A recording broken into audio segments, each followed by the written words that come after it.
بسم اللہ الرحمن الرحیم۔ صرف 5 منٹ کا مدرسہ قرآن و حدیث کی روشنی میں 187واں دن 7 رجب المرجب۔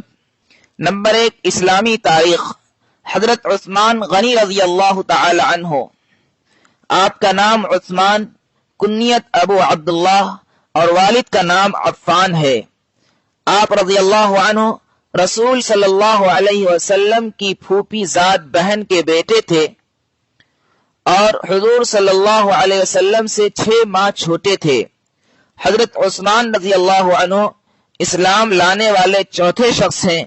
رسول اللہ صلی اللہ علیہ وسلم نے نبوت کے بعد اپنی صاحبزادی حضرت رقیہ رضی اللہ عنہ کی شادی حضرت عثمان رضی اللہ عنہ سے کر دی تھی۔ جب حضرت رقیہ رضی اللہ عنہ کا انتقال ہو گیا تو حضور صلی اللہ علیہ وسلم نے اپنی دوسری صاحبزادی حضرت ام کلثوم رضی اللہ عنہ کی شادی ان سے کر دی۔ اسی لیے حضرت عثمان رضی اللہ عنہ کو ذو النورین کہا جاتا ہے۔ آپ رضی اللہ عنہ نے حبشہ اور مدینہ دونوں کی ہجرت فرمائی۔ جس طرح آپ رضی اللہ عنہ صحابہ کرام میں بہت مالدار تھے، اسی طرح سب سے زیادہ سخی اور خدا کی راہ میں خرچ کرنے والے بھی تھے۔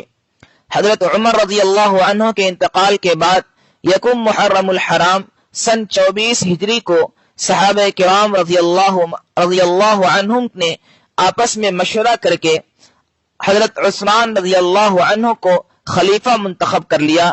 اس طرح آپ رضی اللہ عنہ مسلمانوں کے تیسرے خلیفہ بنے۔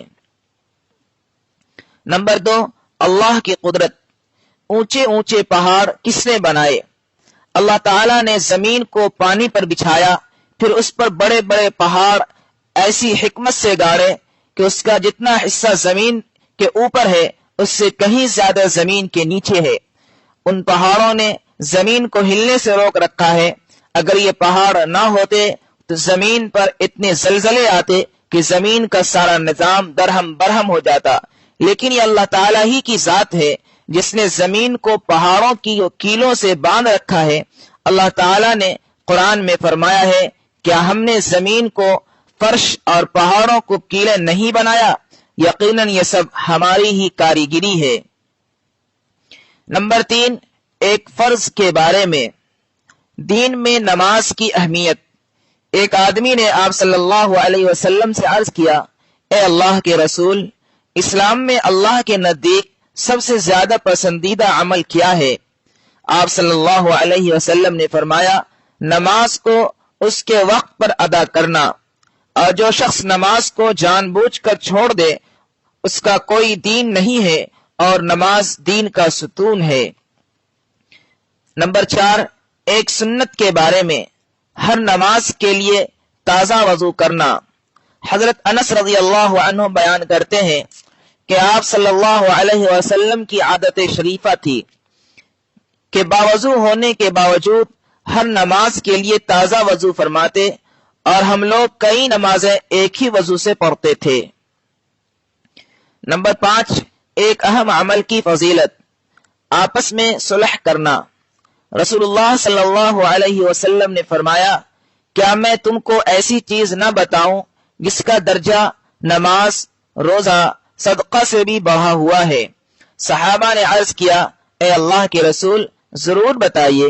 آپ صلی اللہ علیہ وسلم نے فرمایا، 2 آدمیوں کے درمیان صلح کرانا، اور آپس کا اختلاف تو دین کو تباہ و برباد کر دینے والی چیز ہے۔ نمبر 6، ایک گناہ کے بارے میں۔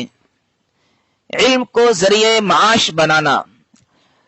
رسول اللہ صلی اللہ علیہ وسلم نے فرمایا، جس علم کے ذریعے اللہ کی خوشنودی اور رضامندی حاصل کی جاتی ہے، اگر کوئی آدمی ایسے مبارک علم کو صرف دنیا کا مال و متاع حاصل کرنے کی غرض سے سیکھے گا تو کل قیامت کے دن ایسا آدمی جنت تو جنت کی خوشبو بھی نہیں سونگھ پائے گا۔ نمبر 7، دنیا کے بارے میں۔ دنیا کی محبت اور آخرت کی بربادی۔ رسول اللہ صلی اللہ علیہ وسلم نے فرمایا، جس نے اپنی دنیا سے محبت کی اس نے اپنی آخرت کا نقصان کیا، اور جس نے آخرت سے محبت کی اس نے اپنی دنیا کا نقصان کیا، تو تم لوگ باقی رہنے والی آخرت کو ختم ہونے والی دنیا پر ترجیح دو۔ نمبر 8، آخرت کے بارے میں قیامت کا خطرناک منظر۔ قرآن میں اللہ تعالیٰ فرماتا ہے، وہ دن قابل ذکر ہے جس دن سور پھونکا جائے گا تو زمین و آسمان میں جتنے فرشتے اور انسان وغیرہ ہیں سب گھبرا جائیں گے، مگر جس کو خدا چاہے وہ اس گھبراہٹ سے محفوظ رہے گا، اور اللہ تعالیٰ کے سامنے سب عاجز بن کر حاضر ہوں گے، اور تم پہاڑوں کو دیکھ کر خیال کرتے ہو کہ یہ جمے رہیں گے، حالانکہ وہ قیامت کے دن بادلوں کی طرح اڑتے پھریں گے۔ نمبر 9، طب نبوی سے علاج، دبلے پن کا علاج۔ حضرت عائشہ رضی اللہ عنہ فرماتی ہیں کہ جب میری والدہ نے مجھے رسول اللہ صلی اللہ علیہ وسلم کے پاس رخصت کرنے کا ارادہ کیا تو میرے دبلے پن کا علاج کرنے لگی، مگر کوئی علاج کارگر نہ ہوا۔ پھر میں نے تر کھجوروں کے ساتھ ککڑی کھانا شروع کیا تو میں معتدل جسم والی ہو گئی، یعنی دبلا پن دور ہو گیا۔